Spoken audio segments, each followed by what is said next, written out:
كندا هوانا. رغم اختلاف مقاصدنا إلا أنها لا تحقق أمانينا إلا بقوة عزيمتنا.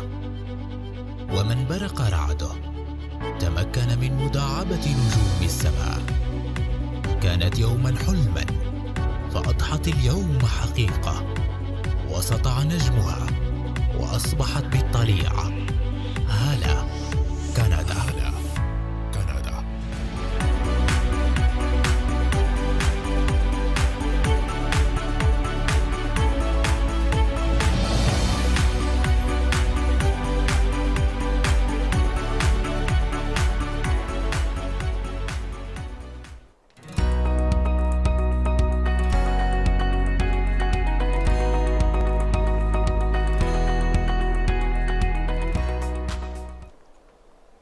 أسعد الله مساءكم أحبتنا ومشاهدينا ومستمعينا في كل مكان، وبنرحب فيكم دائما في برنامجنا برنامج عيشها صح، وحلقة جديدة وضيوف جداد زي ما عودناكم دائما. وبنرحب بكل اللي بينضموا إلينا سواء من خلال موقعنا الإلكتروني www.halakcanada.ca أو من خلال مواقع التواصل الاجتماعي فيسبوك وتويتر وإنستغرام، ومن خلال راديو هلا كندا وتطبيق هلا كندا على الهواتف الذكية. حلقتنا لليوم حلقة مميزة زي ما عودناكم دايما، وراح تكون عن التخطيط المالي وسبل الاستثمار المالي. وضيفنا لليوم ضيف كمان مميز، وراح نتكلم معه باللغة الإنجليزية، وراح يعطينا نصائح لأفضل الطرق للاستثمار المالي في كندا. بدنا نرحب احنا وياكم بضيفنا لليوم السيد إينيو لونجو، وهو مستشار وخبير بالاستثمار المالي، وراح يحكينا عن العديد من الفرص الاستثمارية يعني كثير ناس بيبحثوا عن استثمارات مالية بس ما بيعرفوا كيف. فراح يكون اليوم لقائنا عن شرح هاي الطرق وسبل الاستفادة منها والإفادة منها إن شاء الله. رحبوا معنا بالسيد إينيو. أهلا وسهلا فيك. Welcome to our station and in Hala, Canada. Thank you. And thank you for being here, and we're looking forward to hear from you and learn from you a lot of new stuff and how to invest and make money like out of this. So usually we start our show by introducing you, and the best person to introduce someone is you. So please tell us more about you. Well, so, excuse me. First off, marhaba. And I apologize to your guests that I don't speak Arabic, but I am taking lessons. So hopefully in about a year or so, I could probably do this in Arabic. So it's a beautiful language, and I really look forward to learning more of it. But I learned just enough to embarrass myself, so I'm not going to speak it today. Okay. So I'm a financial advisor, and that is that's a title that covers a lot of things, because there's a lot of people that are financial advisors. Mm-hmm. So that's my title. But what do I do? And if I'm out somewhere and people say, "What do you do for a living?" I say, "Well, I work for you." And they start going, "Well, what do you mean you work for me? That sounds like funny." I said, "Well, no, it's not really funny, because when you look at all the financial advisors out there, there are some that work for very large financial institutions, but we work for our clients, and the difference is that our clients pay us, whereas the ones who work for large financial institutions are paid by those large financial institutions." Right. So you have to think about, if you come to see somebody like myself or any financial advisor out there, you're there because you want to make your life better.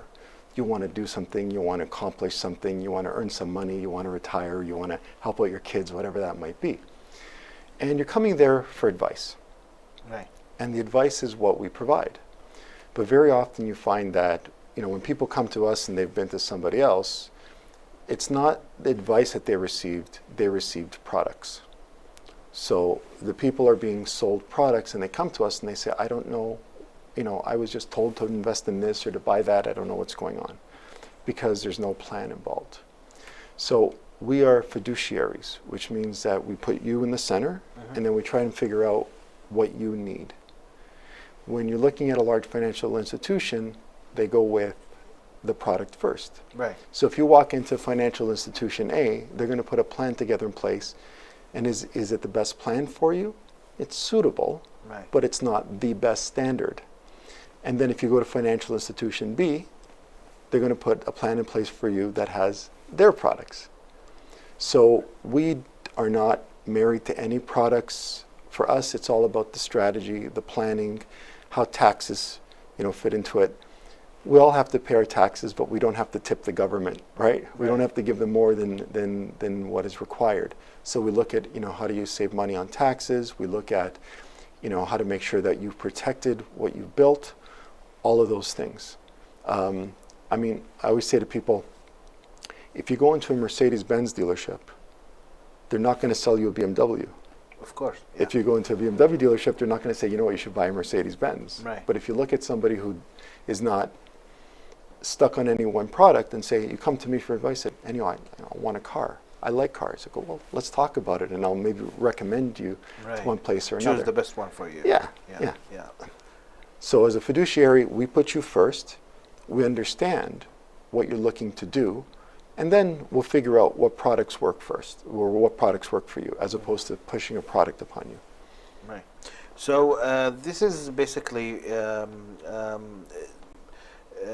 kind of what do you exactly do? Like you explained to us how it works, but do you guys provide kind of a special service to each client, or is it like one service that it's you pick and choose which angle you take it from there?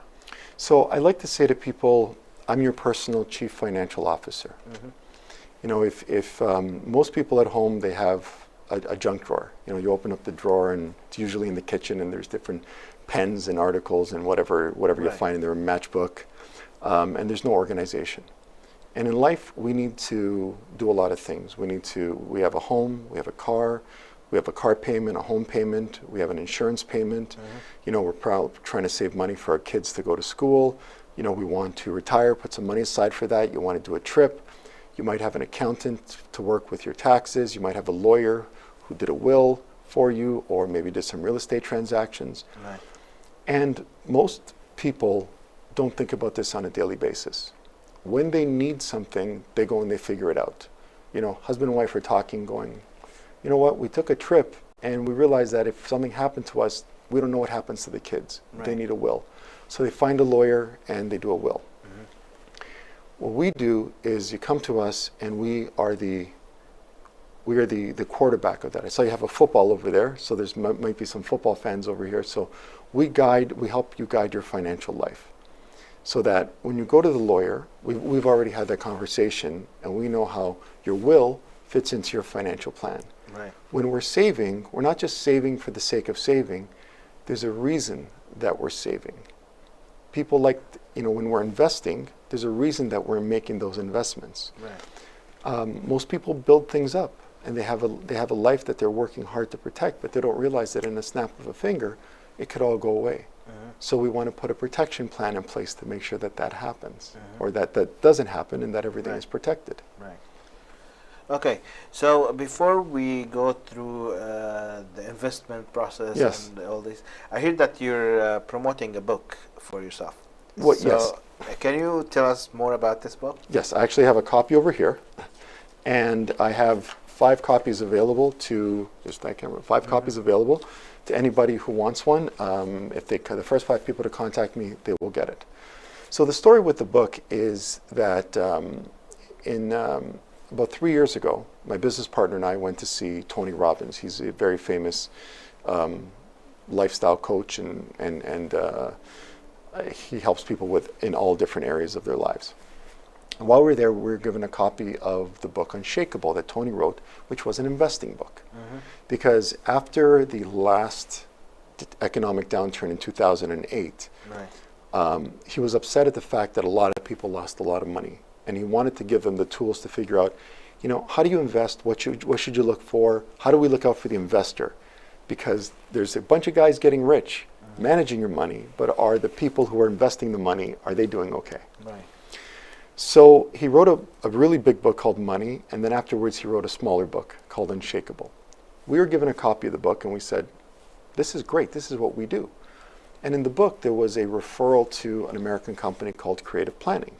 So those are our partners in the US, and they are the #1 financial planning company in the United States. And they're fiduciaries, so they put the client first, they don't just push product on them. So we actually met the guys at Creative Planning and said, listen, you guys have these wonderful books. What happens when a Canadian reads these books? Because when they come to you, you can't help them out, you're American. And they said, well, we really don't have a good option.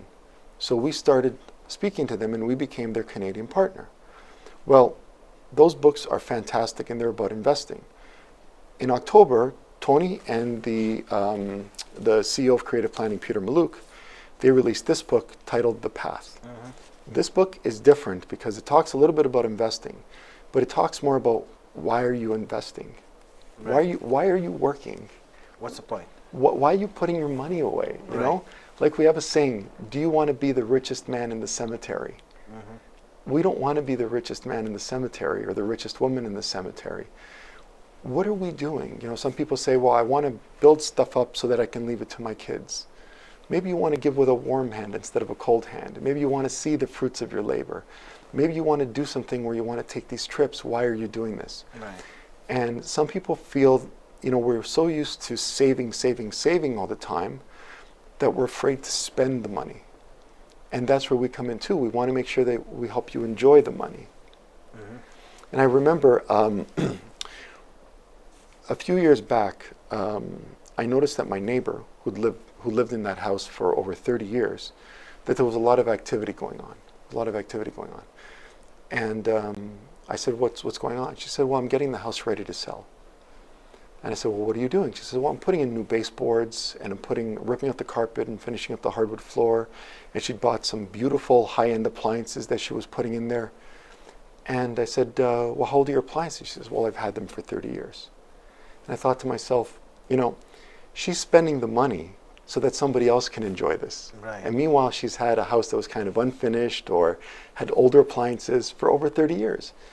And I thought, well, why didn't you do this for yourself? I said to her. And she said, well, I've always been afraid. And that's because what's missing is the advice. The advice is missing, and kind of telling people you're going to be okay and showing them that you're going to be okay by doing certain things. Right. Well, it's interesting. Yeah, it's kind of like people sometimes do stuff for other people to enjoy it, not themselves. Yes. Yeah, which is interesting. Okay. Okay. Now we're gonna start talking about investment, and this month you've mentioned before we start that this month is the financial literacy month. Yes, financial planning literacy month this month. Yeah. So it's November, right? So this is you said this is only in Canada. So what usually happen? Why is it like this month? You want to be honest? I just found out about it for the first time myself. Oh, really? We were so surprised, and we didn't know that. And I guess when you do this on a daily basis, right, that you don't think about these things because they're not special. They're not, you know, it's not a special occasion. Right. It's an everyday occasion for us, and it's a great everyday occasion because I love what I do. Yeah. But I'm really happy that that's it. But you know, the truth is, I haven't seen a lot come out about it, and that kind of disappoints me a little bit. And while you know, I do apologize that this is not in Arabic, but hopefully we can provide some information to people that will help them along. And especially this year, I think more than any year in as long as I can remember, making good financial decisions is very, very important. With the fact that we've had the economy drop, might be a lot of people out of work. People might be scared about losing their jobs. Right. And I think that, you know, usually when people say, oh, you're a financial advisor, well, I invest here, I invest there, and I'm like, well, I appreciate that, but this is also about making good decisions, not just about the investments. And very often, by making good decisions is just as impactful as having an investment that makes you money. Okay. So there's nothing that much going on as far as you know at this month, like it's just kind of an awareness thing, and so I'm doing my job to help bring that awareness to people. Yeah, usually they do this month for awareness so people can notice that there is something called investment. Yeah. So okay, so is it now a good time to invest? You know, I get asked that question a lot, and I'm going to say this, that whether or not you should invest depends on a lot of things. But very often it doesn't depend on what people think it depends on. So it really depend on what the stock market is doing, and it doesn't necessarily depend on what the economy is doing. It depends on what stage are you in your life. That's probably the most important thing. And my job should be a lot more boring than a lot of people think it is. Because when it comes to investing or financial planning, like think about it, when you go to your accountant or you go to your lawyer, you're going to a financial professional. But there's no shows about, you know, going to a lawyer or going to an accountant. I mean, aside from those dramas. The problem with our industry is that the clients are bombarded with information. You have CNBC, MSNBC, Fox Business, BNN, now Twitter accounts, Instagram accounts, Facebook accounts, podcasts, books, 24-hour news cycles all over the place. Right. And when you watch these shows, people are watching them the wrong way. I remember when I was younger, long time ago, I used to have to get up and change the TV channel. And we'd sit down at dinner and we would, you know, my parents would have the news on and it would be the 6 o'clock news. And despite what a lot of people think, I don't think the world is more complicated now than it was back then. It's kind of the same. We just have more things that are coming to us. And they would say, well, you know, tonight, you know, this is what happened in Toronto, in Canada, around the world. And then we'd go, and this is the business report, and it would last for a couple of minutes, and then you'd wake up the next day, you'd buy the newspaper, and if you wanted some information, you'd read it on the newspaper. Now there's so many different 24-hour news channels competing for your attention. And their objective is not like the objective of your personal financial advisor. Their objective is to make money for their company by selling ad revenue. Right. And they're going to do that by trying to get your attention. So if you're in front of the set, why are you watching MSNBC or CNBC or Fox Business News or BNN? Why are you choosing one of those? And it might be because some of the characters are really interesting or you associate with the hosts. But ultimately, they're not providing you personal information. And yet people are making information based on this. And the biggest thing that they are telling people is that they're making predictions. We can't make predictions. Right. Because even though COVID happened and it was out in China back in 2019, and you know, I remember they were talking about, well, maybe Apple's supply is going to be affected because there's a factory that might have some COVID cases. Right. Nobody was thinking that the market was going to drop in half, you know, just a few months later. They're good at telling us what happened and giving their take on why it happened, but people are using this information and making decisions. And a lot of people lose money by making a lot of these decisions that they think are in their best interest, because they're making it based on the wrong information or information that is not relevant to their personal situation. Or prediction, maybe, that it's unknown what's going to happen. Nobody knows. I mean, like you watch sports shows and they make predictions in terms of scores or who's going to win this or that. So it's like gambling, like you just gamble and stuff that you never know who's going to win. That's not how you invest. So it's Right. it's not based on that. Right. It's based on what you need to do. And you know, we say that money or investments are like soap. The more you handle it, the less of it that you have. And so and you know, it's happened with my clients too, because everybody is human, and we make emotional decisions and then we try to justify them by logic. Yeah. And what ends up happening is, you know, I had a lot of people who were a little nervous in March, but nobody pulled their money. And what these people tell you is that you plant your crop, and then if there's a storm coming, you rip off the crop and you plant it somewhere else. And there's another storm coming, you get the crop and you plant it somewhere else. Right. That crop is never going to grow. Right. You need to plant the crop strong enough that it weathers the storm. So you, as I understand it now, your position is like to do this stuff for the clients who don't understand how things work, right? Well, we have clients that are in all different walks of life. So we have clients that are like salaried employees. I have clients that are accountants in partners in accounting firms. I have accountants that are lawyers. I have accountants that run their own businesses, and everybody has a different understanding of finances. Some of them, they understand it, but they don't have the time to manage it. Right. But none of them will understand it to the level that I do, because I incorporate all those different areas together. So somebody might be really good at investments, says, I don't have the time to look after the investments. How do my investments fit under this? And also what you need is, you need somebody who's not emotionally attached to your money. You're emotionally attached to your money. I'm not.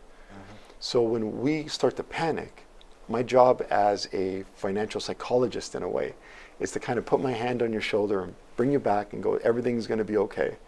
And we're seeing that now. Like, I don't know what the future is going to hold, but anybody who took out their money in March because they panicked, they will never get that money back. Not in the same way. Okay. So before we go into a break, there is a question that one of our audience sent it, Mr. Zahi Karam. He said, how could I refinancing my home without focusing at my personal income or other family's income? So he wants to refinance his house? Yeah. Without focusing on his income? Without focusing at my personal income or other family income, our family members. So, he has a mortgage already. So it sounds like he has a mortgage. Sounds like I need a little bit. If he could provide us a little bit more information, that would be good. Mr. Zahi, if you can send us like more information about your question, exactly what you want to do. We can, So I want to thank all the audience who's watching us and listening to us, and we will go in a short break and we will come back and continue with you. فاصل قصير أحبتنا وبنرجع بنكمل معكم.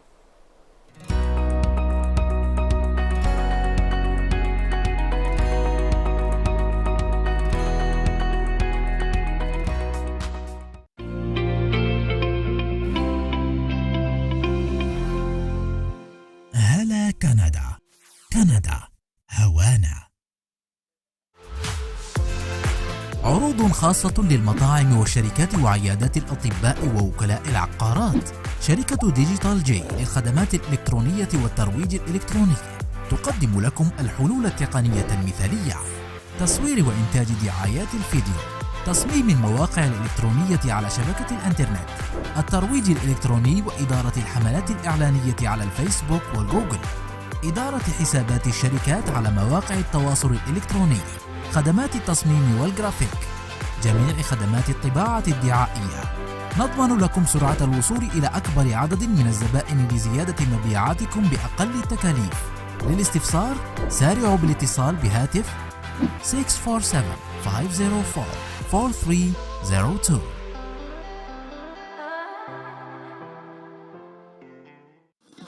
راديو هلا كندا. القهوة لا تحلو إلا مع فيروزيات الصباح، والسهرة لا تحلو إلا مع الطرب الأصيل. مكان واحد لسماع أجمل الأغاني وآخر الأخبار وأحلى البرامج. راديو هلا كندا، رفيقكم في البيت والمكتب والسيارة وكل مكان. بث على مدار 24 ساعة باليوم. يمكنكم الاستماع للراديو من خلال موقع وتطبيق هلا كندا للهواتف. أغاني منوعة لجميع الأذواق، معكم دائما في كل مكان. هلا كندا، كندا هوانا.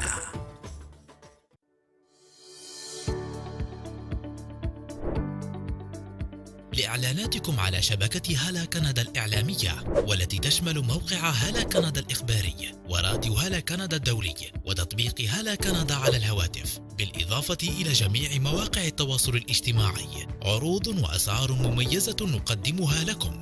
إعلانك معنا يصل إلى عشرات الآلاف. للتواصل معنا يمكنكم الاتصال بهاتف 647-504-4302 أو إرسال إيميل إلى info@halacanada.ca. هلا كندا، كندا هوانا.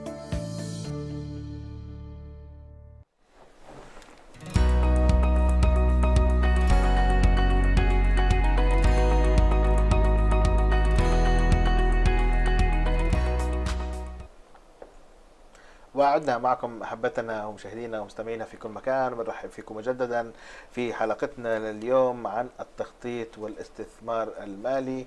وكان معنا قبل الفاصل سؤال من الأخ زاهي كرام بيسأل عن الريفاينانسينج البيت تبعه. و the question that we received before we go into break, he said, yes, I have a mortgage. So what do you think? Okay, so usually people ask that question, and if the person was sitting in front of me, I would ask them more questions. So the questions would be like, why do you want to refinance? What's the objective in doing so? Because what I find is sometimes we think that there's one way of doing something and we can find another way. So I want to start off just by saying that very often when clients come to me wanting to do something, it's not the actual strategy that they're looking at, it's more the reason behind it. And like that's what, you know, that book, The Path, is. It's why are we doing the things that we're doing.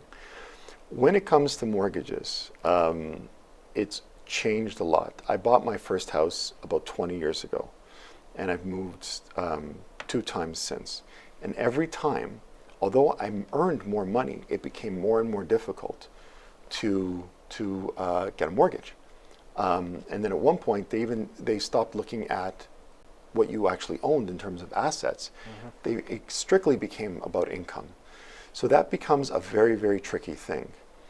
If the refinancing strategy is the most, is the strategy that's the best, my advice over there is, and this is if it's one of my clients and they came to me, I would tell you how I would handle it. I have a couple of mortgage advisors that I work with, and I would say have a conversation with the mortgage advisor because they're the expert in that area there, but keep me in the loop.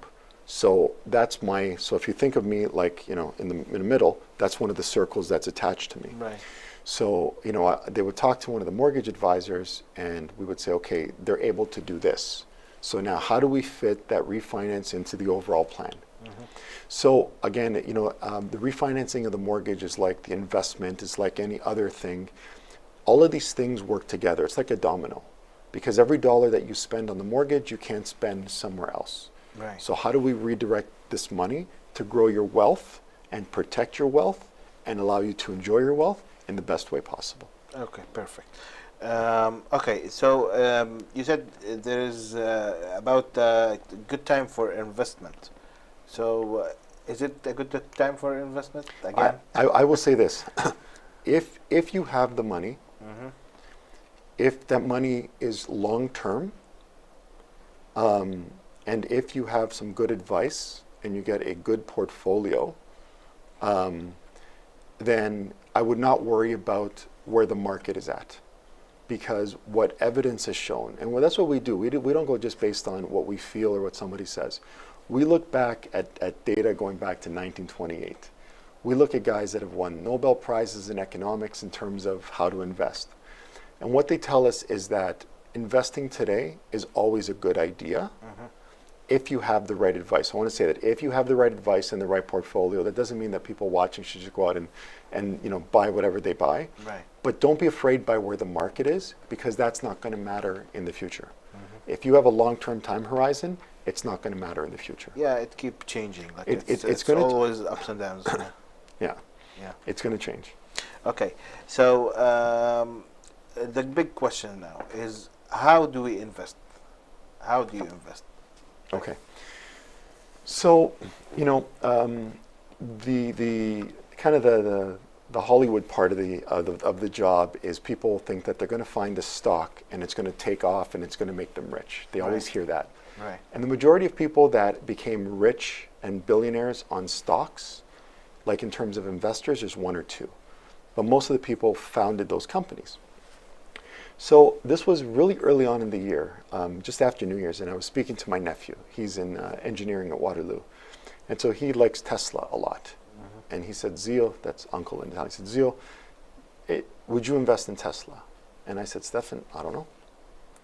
And he goes, do you think it's a good company to invest in? I said, whether or not it's a good company to invest in does not determine whether or not you're going to make money in the company. So I was curious about it, and I started to follow it. And what I saw with Tesla, as an example, is that it started the year over here. And then it jumped like that. And then it dropped down, and then it jumped again. And then when March hit, it lost almost 2/3 of its value. Wow. And then it did this up again, and now it's like it's taking off. So the question remains, did people make money on Tesla this year? Well, if you had it at the beginning of the year and you have it now, you've made money. Yeah. If you bought it over here and sold there, you didn't make money. Right. Now, when a stock goes up that quickly, and it's a hot stock, what's happening is that people have this fear of missing out. And when they have this fear of missing out, they don't buy based on a good, solid financial decision. They buy based on emotion. And when you buy based on emotion, you also get scared when it drops. You sell based on emotion too. So what I tell people is that when you invest, you have to have a discipline.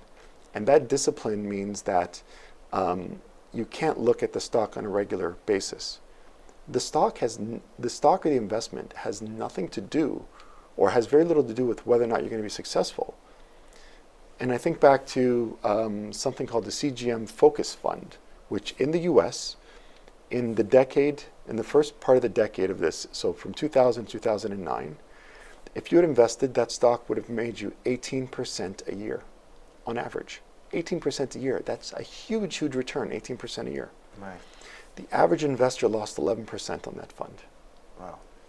And it goes to show you that it's not the investment itself, but it's the behavior of the investor.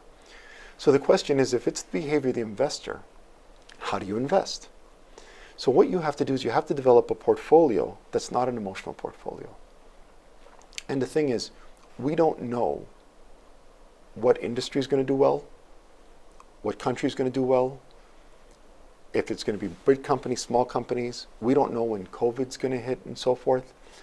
So what we do is we look at making sure that we protect ourselves and we diversify. And as we diversify and we go global, we're able to make sure that we have our fingers on the pulse of the entire world. So if you came to me and you had $1 million, you said, Éinniyo, I want to invest this $1 million. I said, okay, that's great. There's a great new restaurant that just opened up. Let's take this $1 million and invest in that restaurant. You'd probably go, are you crazy? Restaurants have an 80% failure rate, right? There's no way you're going to do that. Now, I'm Italian. There's great Italian restaurants. There's great Middle Eastern restaurants. I discovered that about 10 years ago. And you guys were really bad for my waistline. So I had to take steps to make sure that I reduced my waistline. Because it's either Italian at home or Middle Eastern when I go out. So you wouldn't invest in that because the odds that your money are going to be there in 30 years is not that great. I said, well, why don't you? He said, well, I've heard of diversification. That's good. I said, okay, well, if we put into 5 restaurants and we have a failure rate of 80% in restaurants, that means that there's a good chance that 4 of those restaurants are going to fail, and I'm going to lose $800,000 of my money. Because you never know what's going to be good and what's not going to be good. Right. So I said, well, hold on a second. Do we think that restaurants are going to be there in the future? And you said, well, of course they're going to be there in the future. People want to eat. Even during COVID, people want to go to the restaurants. The government has had to stop people from going to restaurants as much as they want to go to restaurants. Are we going to have more or less restaurants? Or we're going to have more. Are they going to be charging higher prices? Yes, they are going to be charging higher prices. So what if, instead of investing and trying to pick which restaurant is going to be successful, that what we do is we invest in all of the restaurants and in their profit. Mm-hmm. So we have this pool of restaurants, and some restaurants come in, some restaurants leave, but every year we look at the profit of those restaurants and we share in that profit. Okay. And that's the way we invest, because what we do is we're not we're not stuck with one or two companies that can go under. We have a good diversification and we're protected. Meanwhile, we're participating in the growth of these restaurants. Right. Okay, so we have a question Sure. also. Mr. Zahi Karam also replied to saying it's the condo of 658,000. Balance is 155,000. I have a new small business. 1 year ago, my annual sale was 22,000. Okay, so in that situation, have him reach out to me. Yeah. And I will ask him a few questions, and I'd be more than happy to give him advice. There's no cost to the advice, but I'd be more than happy to direct him to the right way. Mr. Zahi, if you can reach out to Mr. Íñigo, and he need more information from you, so he can give you the right advice, and you can find his contact information. We will provide it after this is finished. We will send it to you. And there is another question saying, what is the best investment these days if the person has long-term cash? Well, it's again what I was saying is that we tend to focus on some one or two stocks that are doing really, really well. So, for example, what we call the FANG stocks: the Facebook, Apple, Amazon, Netflix, Google, now Tesla. Those are Peloton is doing well. Those are very interesting stocks. But the challenge with going to and buying one individual company, and that's what we don't recommend. We don't recommend individual companies, is you never know when those companies are not going to be there anymore. Right. Now, in my pocket, I have a computer, and it takes amazing photographs. But for the first 100 years, if you wanted to take a photograph, odds are Kodak was involved. They were the market leader. My first camera had a Kodak film in it. Of course, yeah.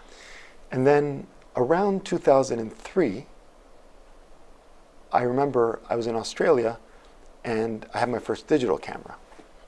And now Kodak didn't have, they started to lose market share at that time. So they were the dominant force. They started to lose market share. And you go, okay, so now Canon and Toshiba or Samsung, they're going to dominate the market space in photography. And then Steve Jobs came around in 2007 and says, look what I got for you. And now, if you would have told me back in 1999 and 1998 that Apple would be the biggest name of photography and Kodak wouldn't exist, I'd say, you're nuts. So even if you think like, for example, Amazon is a great company and I want to hold on to them for a very long time, Jeff Bezos himself has said Amazon's not going to last forever. Sears used to be the #1 retailer. They're gone now. Sure. And if I can share a story with you, it reminds me of Peter, the CEO of Creative Planning. What he did at one point is he opened up a record store. He loved music. And they would sell new and used records and cassette tapes and so forth. And that grew from 1 to 2 to 4 to 8. So they had 8 record stores. And then he's like, I really love doing this. I want to do it by myself. So what he did is he bought out his partners, one by one by one by one. And he was so happy. He goes, I own these 8 record stores. I'm doing really well. And he paid himself. He goes, now I'm going to write my first paycheck to myself because I paid everybody else off. I bought them out. A month later, Napster came out. And 6 months later, he was down to 1 store and the majority of his inventory was in the Goodwill bin. Wow. Which goes to show you that even though these companies today look like they're going to last forever, you don't know where your competition is going to come from. And by the time you do, it's too late. So with my long-term clients, I develop a globally diversified portfolio because we don't know where the market's going to be. But more so than that, I personalize it. Because if the person comes to me and for example, they're like, well, I own a lot of real estate. Well, then I'm not going to put real estate in their portfolio. Or if they say, I work at a tech company and I got a lot of shares because I work at, let's say, I have a client who works at Google. And she has shares in Google. So maybe we're not going to go tech heavy. Right. Right? Because we already have exposure that way. So that's why knowing that person personally will help. But the implementation of the investment is one thing. The rebalancing, and then things like minimizing the taxes on that portfolio is another thing.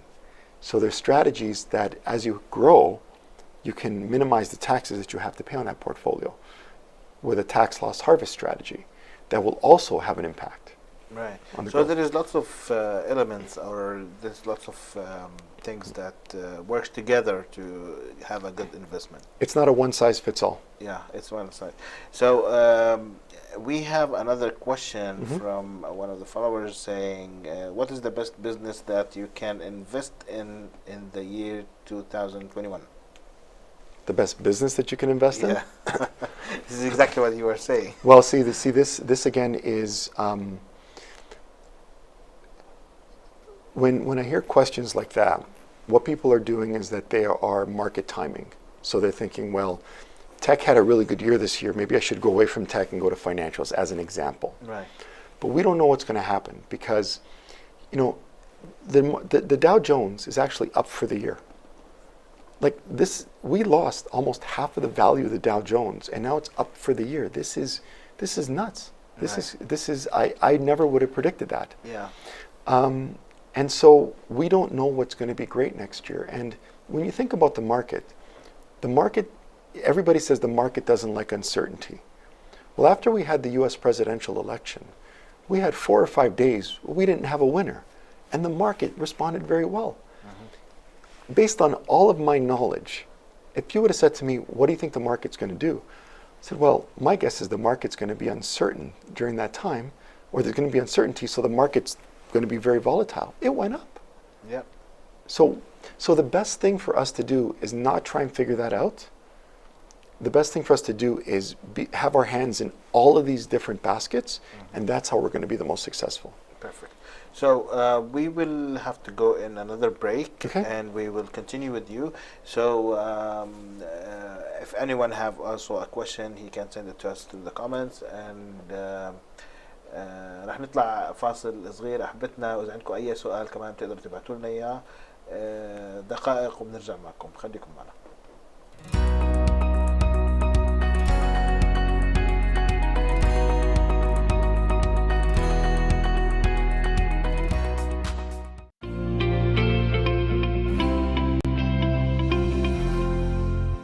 هلا كندا، كندا هوانا. عروض خاصة للمطاعم والشركات وعيادات الأطباء ووكلاء العقارات. شركة ديجيتال جي للخدمات الإلكترونية والترويج الإلكتروني تقدم لكم الحلول التقنية المثالية: تصوير وإنتاج دعايات الفيديو، تصميم المواقع الإلكترونية على شبكة الإنترنت، الترويج الإلكتروني وإدارة الحملات الإعلانية على الفيسبوك والجوجل، إدارة حسابات الشركات على مواقع التواصل الإلكتروني، خدمات التصميم والجرافيك، جميع خدمات الطباعة الدعائية. نضمن لكم سرعة الوصول إلى أكبر عدد من الزبائن لزيادة مبيعاتكم بأقل التكاليف. للاستفسار سارعوا بالاتصال بهاتف 647-504-4302.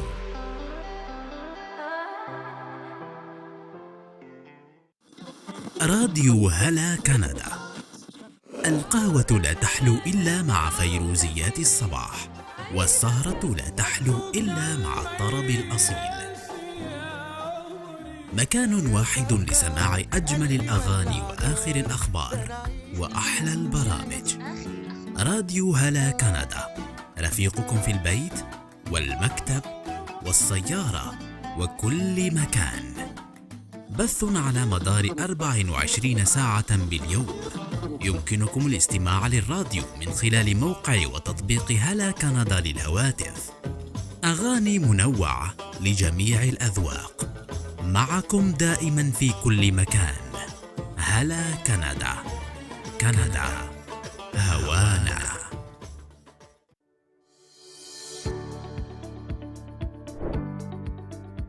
لإعلاناتكم على شبكة هلا كندا الإعلامية، والتي تشمل موقع هلا كندا الإخباري وراديو هلا كندا الدولي وتطبيق هلا كندا على الهواتف، بالإضافة إلى جميع مواقع التواصل الاجتماعي. عروض وأسعار مميزة نقدمها لكم.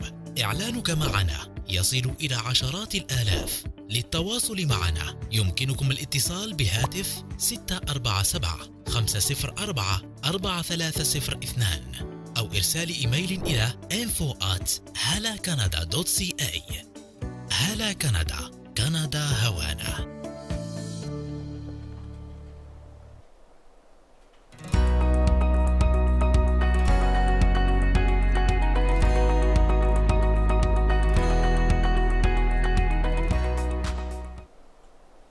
وعدنا معكم أحبتنا ومشاهدينا ومستمعينا في كل مكان، وبنرحب فيكم مجددا، وبنرحب كل اللي بينضموا إلينا من خلال موقعنا الإلكتروني halacanada.ca ومن خلال مواقع التواصل الاجتماعي فيسبوك وجوجل، فيسبوك ويوتيوب وتويتر وإنستغرام، وبنرحب في كل اللي بيسمعونا كمان من خلال راديو هلا كندا من خلال تطبيق هلا كندا على الهواتف الذكية. زي ما بتعرفوا اليوم حلقتنا عن التخطيط والاستثمار المالي، وحديث شيق مع المستشار المالي إينيو، وعم بيعطينا كتير نصائح ومعلومات مهمة للي بيحبوا يستثمروا في الأسواق المالية والتخطيط المالي. في معنا سؤال كان قبل الحلقة. We have a question from the other platform saying, what do you think of the lithium battery industry investment? Oh, I find that to be a very interesting question. I can say this, that I don't know enough about lithium batteries per se to have that talk about the lithium battery industry. But what I do know is, this is my personal feeling, this might be the most important decade in the history of our planet. That's what I feel, because we are seeing, in my opinion, a fundamental shift in energy, going from oil to renewable sources of energy. Right. The inroads that Tesla's making, everybody says, well, what is this government going to mean to, like, for example, I look at people and I say, Trump was not a big environmental president. He scaled back a lot of environmental legislation. At the same time, Tesla has grown during his administration. It had nothing to do with Trump, and it'll have very little to do with Biden or whoever else is in charge. I believe that the consumer has even almost as powerful as their vote is their voting with their wallet. GM, Ford, Mercedes-Benz, BMW, they're all making electric cars now, not because they're mandated by the government, but because Tesla's taking away their profits. So the battery industry is going to be developing quite a bit. But with all technology, it increases at such a rapid pace that what's leading edge one day may not be leading edge the next day. And so when you are betting on one area, what's happening is that you might be doing well, but you're also fully exposing yourself. It's like if I get in a race car and I start driving really fast and I don't have my seatbelt on. Well, if I don't crash, I'm fine. But if I crash, I'm going to crash really, really hard. Right. And so I'd rather put that seatbelt on and go a little slower to make sure that we have exposure elsewhere. Tech absolutely is here to stay. And these companies are really, really popular. But, the funny thing is, we don't know who is going to be the leader. Although the industry might be good, we don't know who the leader is going to be. And I think what you're going to find is you're going to find different companies that are going to create different financial products that allow you to take advantage of this. Right. And one of the things I think about is the fact that, everybody kept talking about artificial intelligence, AI, is going to be the next big thing. And so people started to look at, what are the artificial intelligence companies? I've been asked that question quite a bit. And I said to them, well, I find that it's not so much a company, but how companies are using artificial intelligence. Right. So, this company might be using it differently from this company over there. And that company might be using it differently from this company over there. So I know that Amazon employs artificial intelligence. Tesla employs artificial intelligence. Sony might be employing artificial intelligence.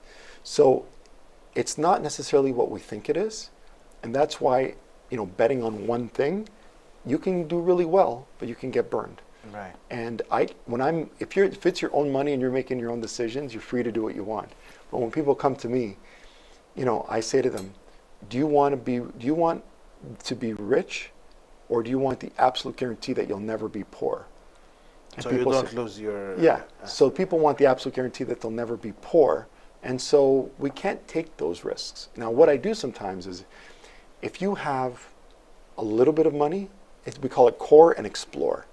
So if you have your life savings, you don't bet your life savings. About a year or so ago, I was in Las Vegas. I was at a conference there. And my son happened to be with me.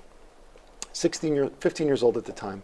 He looked at me and said, "Daddy, I've never seen hotels and casinos this big." He said, they must take a lot of money from the gamblers. And I'm like, "Why do you say that?" He goes, "Well, because if the gamblers were winning, they wouldn't have that much money." Sure. And the reason they're that big is because the house always wins. Mm-hmm. And when you look at the stock market always wins. And ultimately, when you go to Las Vegas and you want to go gamble a little bit, which I don't recommend. I'm not a big gambler, I don't gamble at all, actually. I don't like that. But ultimately, you don't go with your life savings. You go with a couple of dollars. Mm-hmm. So if you have a 95% good portfolio and somebody comes to me and says, "I want to take a little bit more risk here or there," we can afford to take that risk and see where it ends up. Right. But we still do it in a very logical and very measured way. There is a strategy that you work. Yeah, Absolutely. So okay,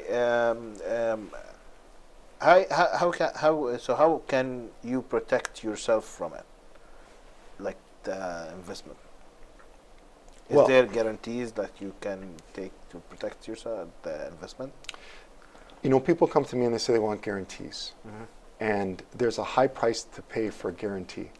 So guarantee means there's no way that it's going to go down in value. And if you do that, and for example, you go and you find an investment paying 1.5% guaranteed, well, if you're making 1.5%, and next year the cost of living increases by 3%, you've lost money. So that's not a guarantee. Mm-hmm. I've actually done something bad. The actual value goes up, but the purchasing power doesn't. So for example, the money that you have in your pocket today, that $20 bill, will never be as powerful as it is today. Next year, you can't buy as much. And if people are listening, if they want to do a little experiment, next time you go grocery shopping, keep that receipt. And then a year from today, go grocery shopping again and buy those exact same items at the exact same place and see if it's gone up or down a little bit. So one of the strategies that I recommend to people, for example, is when I look at mortgages. Now, I don't know what it takes to get a mortgage. That's why I work with a mortgage advisor. But I understand how money works. And think of it this way. Let's say you have a $3,000 a month mortgage payment. Next year, it's also $3,000 a month, but that $3,000 doesn't buy as much. So in actuality, you're paying the bank less. And the following year, it's worth less and less and less and less. Yet people are so excited that they want to pay off their mortgage right away. And what they're doing is they're using their strongest money, which is their money today, to pay an expense in the future, which is a future expense. Use your money today to pay today's expenses and use your future money to pay that money. Now here's the thing. I had a client came to me today, said, "I think I can get a mortgage at about 2.2%. I said, "Okay." He goes, "How much should I put down?" I said, "The minimum." He goes, "Why?" I said, "If you put down an extra $100,000, what you're doing is you're locking that $100,000 into a rate of return of 2.2% for the rest of your life." I said, "If you take that $100,000 and you invest it with me, are you happy with 2.2%? And he said, "No." I said, "But that's what you're doing." So let cash flow take care of it. And that's one of the ways that people don't understand that there's other decisions that they can make when it comes to financial planning that have just as much of an impact on their financial future as choosing the right investment. Mm-hmm. Same thing with a car. Yep.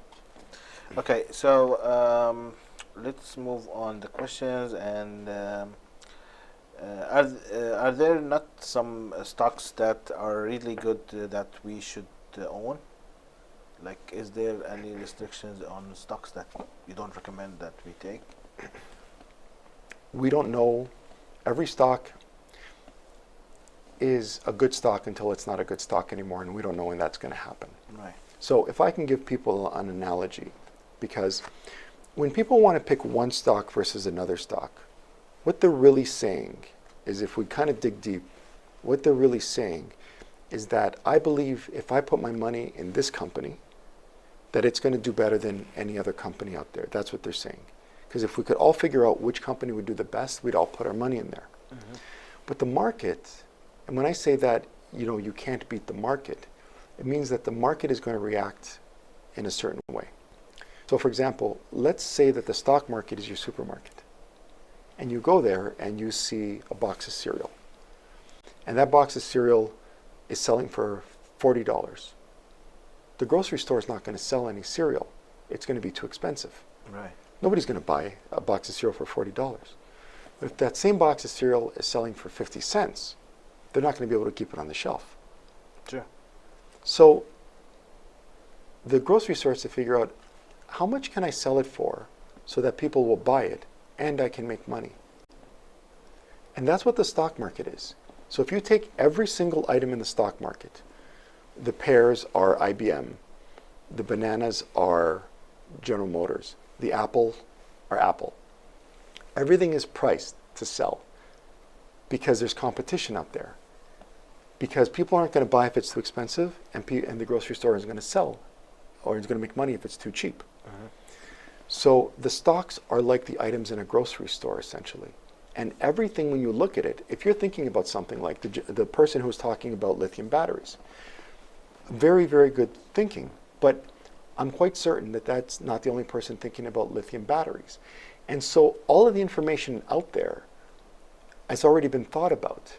And because it's already been thought about, any stock or investment that might consider that is already reflected in the price. Right. Perfect.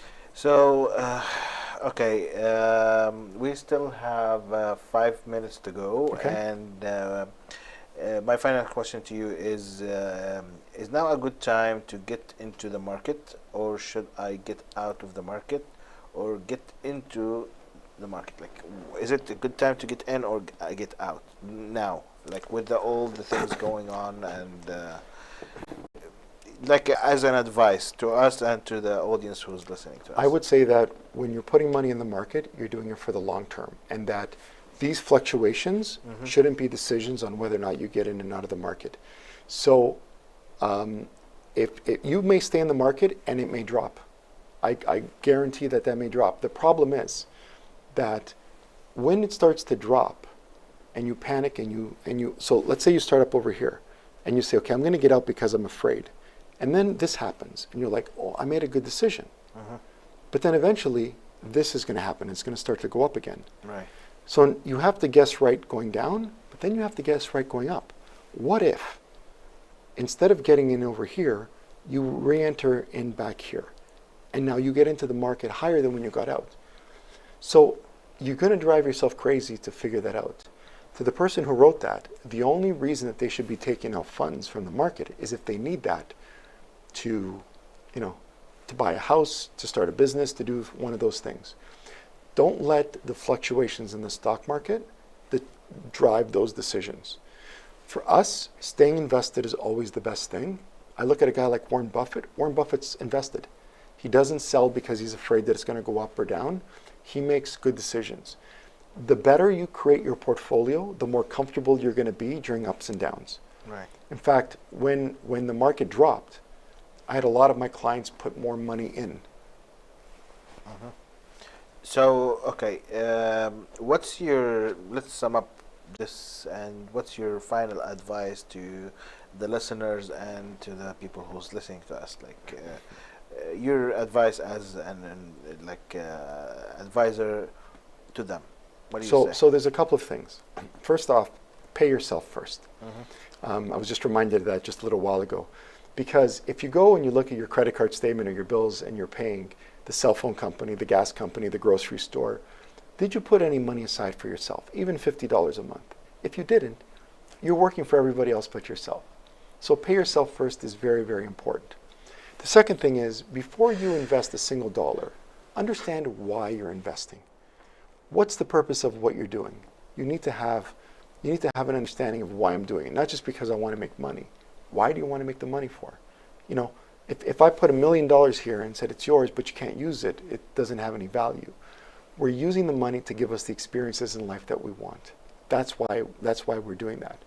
And then the third thing is, don't start with the investment. Start with the plan.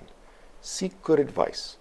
Find somebody who works in a fiduciary way, a certified financial planner, who is not just trying to sell an investment or an insurance product, who's actually presenting you with a strategy and takes everything into account. Income taxes, estate planning, your business, your kids' education, all of those things. If we take all of those things into account, you have a holistic plan. And then the last thing is, once you have that plan, and that includes your investment, cover your ears and cover your eyes. Don't start listening to your neighbor. My brother-in-law said this, my neighbor said that, this person said that. No. Stick to the plan and speak to your advisor. That's what your advisor is there for, to speak to you during that time, to make sure that everything is on track and to reassure you. Perfect.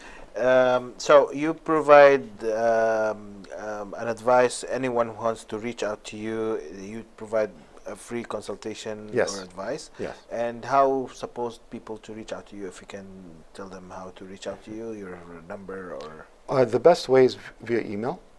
If they contact us, and especially from this, and they said that we saw you here, then on Hyla Canada, then say, you know, I'll treat them extra nice. And the other thing that's important too is that I want to say that ethical investing is a lot more important now, and it's getting a lot better. And that's something that we're very sensitive to our clients about, that they can have investments that they can feel comfortable about, that they're not investing in certain companies that they feel are not, you know, that they're doing the wrong things in the world. Perfect. So thank you for being here, and thank you for all the information and advices that you provided us and the audience. And we wish you all the best in your career, and we're looking for more interviews maybe in the future. Yes. So we can explain more of this to the people who's interested to invest. I can see like there's many followers that have questions, and they're interested in investing, but maybe they don't know how or what's the best for them, or because again, especially at this time because of the COVID, and you know, there is this kind of a fear of people to invest in different things, which is completely understandable. Yeah. So again, thank you for being here, and we wish you the best. شكرا. عفوا. وشكرا لكم أحبتنا ومتابعينا ومستمعينا لوجودكم معنا اليوم في هاي الحلقة، وإن شاء الله تكونوا استفدتوا منها. وزي ما حكينا بتقدروا تتواصلوا مع الأخ إينيو بخلال الإيميل، رح نحط لكم إياه على الكومنتس، على التعليقات، وبتقدروا تتواصلوا معه، وراح يزودكم باستشارة مجانية، يقولوا إنه أنتم من طرف هلا كندا، وهو كمان راح يعطيكم أحسن خدمة. شكرا لكم، وإن شاء الله ترقبونا في حلقات قادمة من برنامج عيشها صح، وإلى اللقاء.